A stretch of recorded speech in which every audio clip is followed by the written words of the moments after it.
네, 안녕하십니까. 1월 16일 월요일 유병수의 강펀치 시작하겠습니다. 자, 오늘은 월요일의 남자 윤희석 국민의힘 선임 대변인 나오셨습니다. 큰 박수로 환영해 주십시오. 네, 안녕하세요.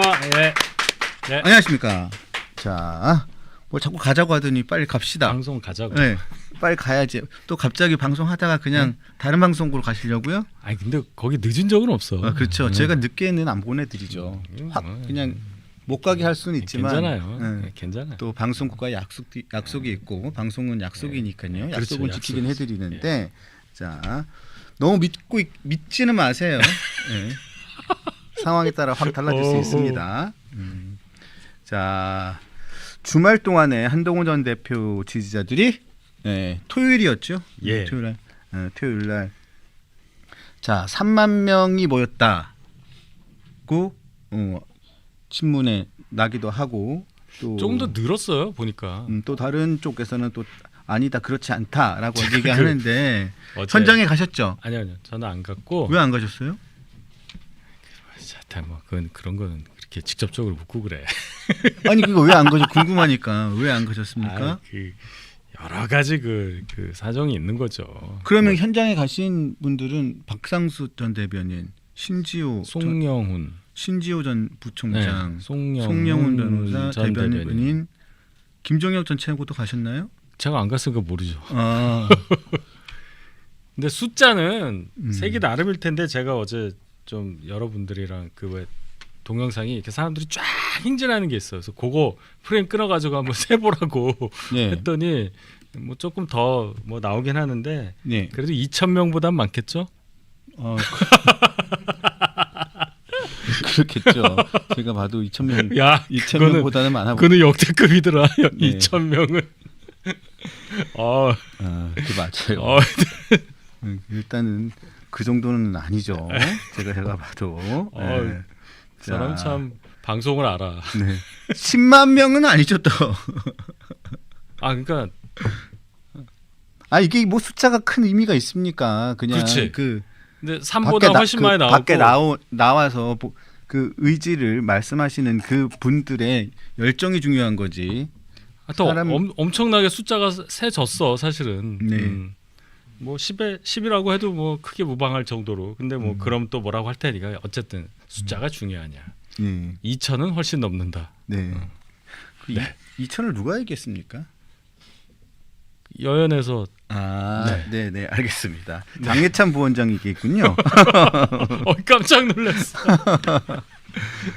자, 하여튼 알겠습니다. 자, 그런데 오늘 오늘도 그렇고 어제도 그렇고 여기저기 그 이야기 중에 두 가지 정도를 제가 여쭙고 싶은데요. 이 뭐 보도 나온 얘기들 그리고 뭐 인터뷰 나온 얘기들 종합해서 한번 여쭤볼게요. 오늘 최고위에서는 한동훈 전 대표 관련된 거치 결정하기는 어려울 거고, 자, 안 했다고 봐야죠. 예, 지금 10시 예. 넘었는데 뭐 네, 얘기 장동혁 없어요. 대표가 당무 복귀를 하고 난 다음에 있을 최고위원회가 목요일이겠죠, 29일. 예. 예. 그날 아마 뭐 어떤 결정이 나올지 모르겠는데 네. 자, 어떻게 예상을 하십니까? 일단 예상을 뭐 예상한다는 게 참 질문 자체가 제가 좀 이상합니다. 그건 제가 알지만 그래도 질문을 해야 되니까 여쭙니다. 제가 지도부에 없기 때문에 분위기는 잘 몰라서 간접적으로 듣는데 그 간접적으로. 취재하시는 분들이 좀 세게 취재하시는 분들 있잖아요. 분위기는 세대요. 그러니까 할 가능성이 높다고 볼 수밖에 없죠. 네. 그 취재하시는 분들 입장에서는. 근데 정말 할까라고 이제 질문을 또 한 분이 한다면 예. 저도 잘 모르겠어요. 한 7대3 정도? 7대 3. 7이 한다, 3이 못한다. 뭐 그 정도. 그 정도 기울기예요. 제 느낌에.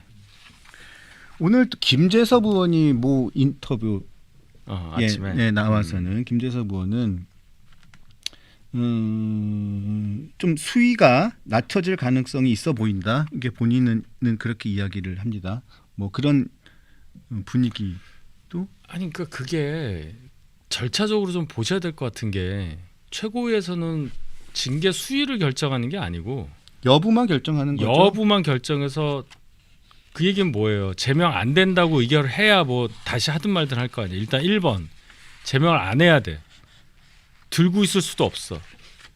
그럼 이제 윤리위가 다시 한다는 건데 그걸 할 수 있겠어요? 같은 사안을 가지고 뭐 마피아라고까지 제가 마피아 됐잖아요. 그리고 제명까지 딱 해놓고선 이걸 다시 내릴 명분이 있나? 그래서 어렵다는 거예요. 정치적으로 해석을 하시는 분들이 당원 단계를 좀 잘 보시고 이 절차가 얼마나 급진적으로 진행됐는지를 아셔야 합니다. 이 최고위가 형량을 징계 수위를 결정하는 게 아니라는 말씀. 네. 그리고 의사가 있다 하더라도 그거를 윤리위에다가 지시할 수 없다는 것. 왜냐? 장도혁 대표 계속 얘기했죠. 윤리위는 독립적으로 운영되는 곳이라고. 명분이 없어요. 그래서 이거는 제명하냐 안 하냐 아니면 들고 있느냐 요 세 가지 중에 하나다 이렇게 봅니다. 네. 알겠습니다. 자, 일단은 제명을 결정을 할 경우, 예? 제명을 안 하기로 하고 윤리위에 다시 보낼 수도 있잖아요. 다시 보낸다는 의미가 아니라니까요. 보내는 게 아니에요. 이게 무슨 대법원 파기환송심이 아니라고. 결정이 안 하는 거예요, 그냥. 안 하는 거. 안 하면 안 윤리위가 다시 해야 돼. 뭘 갖고 다시 할 거냔 말이야. 자, 그러면 제명을 할 경우, 제명에 대한 결정을 안 할 경우, 예? 예, 안 할 경우. 안 할 경우, 안 할 안 할 경우, 안 할 경우나 들고 있을 경우. 예, 들고 있을 경우, 들고 있을 경우에는 들고 있을 경우, 그 다음에 제명을 할 경우, 그 대응책은 어떻게 논의되고 있습니까? 글쎄요, 그거는 그런 결정이 난 다음에 생각해야 되지 않겠어요? 이 징계를 기다리고 있는 사람은 할 수 있는 게 없잖아요. 예. 자, 그런데 그 보면 친한계 의원들이 예. 이야기를 지금 제안 형식의 이야기를 본인 페이스북이라든가 SNS를 통해서 이야기를 하고 있죠. 보궐선거 공천을 적극 검토해야 된다고 주장하는 의원도 있고 또 한동훈 전 대표를 선거에서 쓸 수 있는 정당이 돼야 된다라는 이 얘기도 같은 맥락의 이야기겠죠. 자, 두 의원이 이렇게 얘기를 했는데, 자, 그러면서 오늘 저는 뭐 이런 얘기를 직접적으로 들어본 바는 없습니다만, 자, 뭐 대구 출마, 뭐 이런 이야기도 얘기가 혹시 나옵니까? 대구를 어떻게 출마해? 그러니까 이거예요. 제명을 하면 여러 가지 장치를 마련해놓고 하는 얘기더라고요. 그렇죠. 제명을 했어. 강제 무소속이 된 거잖아요. 그러면 한동훈 대표가 할 수 있는 일이 뭐냐? 그러면 이제 생각하는 게 뭐 당을 만든다, 뭐 출마를 한다, 미국 간다, 가만히 있는다, 뭐 여러 개가 있잖아요. 그 중에서 가장 현실적인 거를 당 만들기는 어렵고 본인이 무소속으로 정치력을 증명해 봐라. 그럼 어디를 나가겠느냐? 대구에 나가서 보수의 본산에서 당선돼 오면은 엄청난 거 아니야?라는 생각에 거기까지 얘기를 하시는 분들이 있더라. 예. 오늘 또 보니까 신통방통 저희 프로그램에도 그 주제를 가지고 이야기를 나누더라고요. 예. 그래서 제가 여쭤보는 겁니다. 네. 물어보시면 제가 수치까지 다 말씀드릴게요. 대구 뭐 출마 아니면 만약에 전재수 의원이 부산시장 출마할 경우 그 자리 비는 그 부산에서의 출마. 자, 이게 만약에 제명이 됐을 경우 얘기를 하는 거예요. 자, 그런 부분도 고민을 하고 검토를 하고 있는 부분으로 봐야 됩니까? 저는 생각해 봅니다. 예. 그러면 한동훈 전 대표의 의견이 아니라 저의 생각. 윤희석 대변인의 의견으로는 어느 쪽이 더 어느 쪽으로 당선 가능성으로 본다면 당선 민주당 표가 적게 나온 데를 가야 되겠죠. 민주당 표가 적게 나오는 대로. 결론은 3자 대결이라는 얘기잖아요. 근데 민주당 표가 많이 나온 데를 가게 되면 결국 민주당 당선이에요. 예를 들어 북갑 같은 데 3자로 나온다. 되겠어요? 민주당 당선이죠. 예, 그거는 민주당 당선 확정이고 거기서 그렇죠. 2등 해봤자 더 국민의힘 지지층에겐 비난받을 가능성이 크죠. 네. 예, 그렇게 되고 그럼 이제 대구죠, 대구. 민주당 표가 적은데. 대구. 예. 대구에서 빠지는데 대구시장이나 뭐 경북지사 예를 들면 그쪽으로 빠져서 비는 지역을 말씀하시는 거죠? 두 군데 중 하나일 거예요. 대구 달성, 추경호 아니면 대구 수성갑, 주호영. 예, 두 곳 중에 한 분이 아마 의원직을 그만두시고 후보로 나설 가능성이 높잖아요. 그럼 이제 그 둘 중에 하나가 비게 될 텐데 그때 그럼 어떤 선택을 할 거냐? 그건 그때 가서 봐야죠. 알겠습니다. 무소속이라면. 무소속이라면. 근데 그런 얘기는 의미가 없는 게 아직 뭐 결정이 지도부에서 나온 게 없고 결정이 그냥, 없기 때문에 대비하는 차원에서 하는 거지. 정치라는 게 이제 예. 또 여러 가지로 또 뭐 가능성을 가지고 또 기사를 써야 되니까 또 이런 기사 저런 기사 쓰고 있는데 저도 뭐 머릿속에 신문사가 한 3개 있어요. 알겠습니다. 자, 리얼미터 정당 지지율이 나왔습니다. 근데 갤럽하고 조금 차이가 있는 것 같아요. 많이 차이 나죠, 조금이 아니라. 많이 차이가 있는데 하지만 또 각 그 추세를 보는 것도 의미가 있는 거기 때문에 당 지지율을 보면 지금 정당 지지율로 보면 자세한 것은 중앙선거심의위원 홈페이지를 참고하시면 되는데요. 민주당이 42.7%, 국민의힘이 39.5%. 2주째 지난주와 함께 연속을 해서 2주째 오차 범위 내 접전 양상인데 자, 요게 장동혁 대표의 단식 효과 이게 뭐 반영이 됐다고 보시는 건지. 자, 사실 뭐 여론조사 결과 하나 가지고 이게 반영되냐 안 하냐 이 질문이 참 제일 곤혹스러워요. 그러면 지난주 금요일에 발표된 목요일에 발표된 NBS나 갤럽 가지고는 또 그럼 단식 효과 반영이 안 됐다고 얘기해야 되고 이거 가지고는 또 반영됐다고 해야 되고 하니까 그냥 각자 알아서 판단하시라. 그러나 확실한 건 못 이기잖아. 그게 중요한 거예요.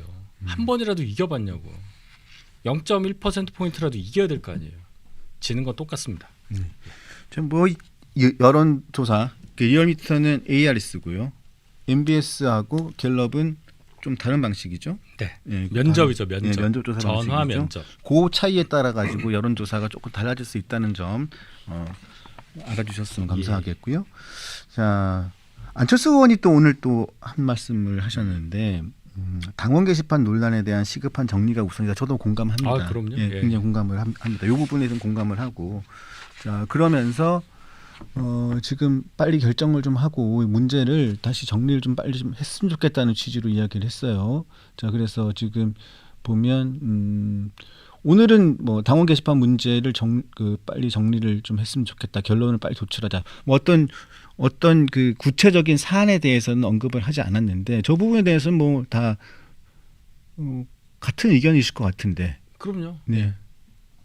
그 지도부가 빨리 결정하셔야 할 상황이 왔는데 일단 장도혁 대표가 몸을 추스르셔야 할 때니 일단 오늘은 어렵고 다음 목요일에 가능하다고 보시는 거죠? 예, 목요일 날 목요일 어떤 날. 식으로든 결정을 하지 않을까 싶은데 아직까지 뭐 제가 들은 바로는 장동혁 대표는 결정을 못한 것 같아요. 아 그래요? 예, 결정을 못했다? 결정을 못한 것 같아요. 그럼 무슨 뜻이죠? 결정을 못했다는 것은? 그날 결정을 할지 좀 미룰지 그 부분을 결정을 못한 것 같은데 일단은 그 관련된 얘기들을 서로 의견을 나누겠죠. 예, 좀 지켜봐야 될 것 같습니다. 자 그리고 보면 그날 제가 좀 궁금해서 여쭤보는 건데 그날 현역 의원들이나 다른 좀 주요 인사들은 참석을 좀 안 하신 분들이 많은데 그게 그날 다른 토요일 날 집회에 그게요. 지지자들의 징계 철회 촉구 집회에 그래서 제가 다른 뭐 안 가기로 뭐 하기로 했다던가 뭐 이런 게 있었습니까? 아니요 그런 거 그러니까 이게 이 집회가 예를 들어서 뭐 한동훈 대표 주변에 정치인들이 의원을 포함해서 그런 분들이 조직했다면야 이런 의사 표시도 서로 간에 나눌 수가 있고 뭐 참석하냐 마냐 이게 정해질 때 그게 아니라 지지자분들이 그냥 하신 거예요. 그래서 아름아름 연락이 오긴 하죠. 그 저보고도 연단에 서달라고 어느 분이 그쪽에 계신 분이 이렇게 연락이 왔더라고요. 그래서 아니 저는 그런 급이 못 된다고 했고 그거예요. 한동훈 대표 본인도 안 갔잖아요. 본인이 안 가는데 사람이 저렇게 많이 모였다. 이런 얘기도 할 수 있지만 어쨌든 지지자들이 하시는 모임에 그럼 한 대표 측에는 누가 오고 이게 그렇게 큰 의미가 있지는 않아 보여요. 그분들의 이제 뭔가 그 열기에 맞춰서 가시는 분들은 가시는 거고 전 이제 여러 사정이 있어서 갈 수가 없었는데 마음이야 같지 않겠습니까? 이제 그 정도로 판단하는 거죠. 네, 알겠습니다. 그래서 좀 많은 분들이 웃을 줄 알았는데 왜냐하면 여기 한동훈 전 대표가 뭐 참석하신 분들에 대해서 감사함도 표시를 했고 표현을 했고 그렇죠. 또 가기 전에도 좀 요 집회 촉구 집회에 의미도 부여했고 했기 때문에 또 정치인들이 한동훈 전 대표를 지지하는 또 행동을 같이 하는 정치인들이 그 자리에 좀 같이 하지 않을까라는 생각을 했었는데 예. 참석하지 않아서 혹시 그래서 내부적으로 이 부분과 이 부분은 좀 분리해서 대응하는 것인가 그래서 제가 그렇게 해서 그런 여쭤보는 건 거예요. 아니고요. 뭐 분리하고 말고 그런 차원의 문제라고 보기에는 상황이 그런 게 아니었다. 다만 여기서 우리가 봐야 할 것은 민주당은 그렇게 의석수도 많고 세력도 많은데 얼마 안 되는 조국혁신당이랑 합당까지 하면서 세를 불리려고 하잖아요. 우리는 거꾸로 가고 있단 말이에요. 그럼 4분의 1 되는 거예요. 그걸 더 많이 지적을 해야 한다고 생각합니다. 그러니까 아까 비록 친한계 의원들이라고 하더라도 한 대표를 어떤 식으로든 당이 활용해야 된다는 얘기를 하잖아요. 그게 틀린 말은 아닐 거예요. 근데 죽어도 못하겠다 해서 제명을 하려고 하는 건데 그럼 제명을 지금 할 수 있느냐 없느냐 가지고도 지금 또 우리가 이 수를 보는 거 아니에요? 네. 이 상황이 도대체 왜 필요한 거냐 그런 근본적인 질문을 안 할 수가 없어요. 답답합니다 진짜. 알겠습니다. 자 목요일 날 어떤 식으로든 결정이 날지 그 상황을 좀 지켜보고 다시 한번 이야기를 나누기로 하죠. 자, 한 컷에 들어가서 좀 잘 보라고 얘기하는데 저도 한 컷 잘 보고 있습니다. 네, 한 컷 또 잘 댓글 읽으신 거예요? 아니 댓글 이렇게 제가 읽으려고 읽는 게 아니라 보여요? 상황이 보이니까 딱 한 컷이 눈에 띄어서 저도 한 컷. 이럴 때는 그냥 노안 모드로 가서 잘 안 보인다고 넘어가. 그게 제일 좋아요. 저는 그렇게 해요. 이거 안 보이지 갑자기 막 이래버려. 다초점 렌즈라서 잘 보입니다. 네. 정말? 네, 다초점 그러네. 렌즈까지 했기 때문에 잘 보입니다. 네. 저도 한 컷 들어가서 잘 보고 있고 잘 네. 읽고 있고 잘 보고 있다는 말씀 다시 한번 드립니다. 네.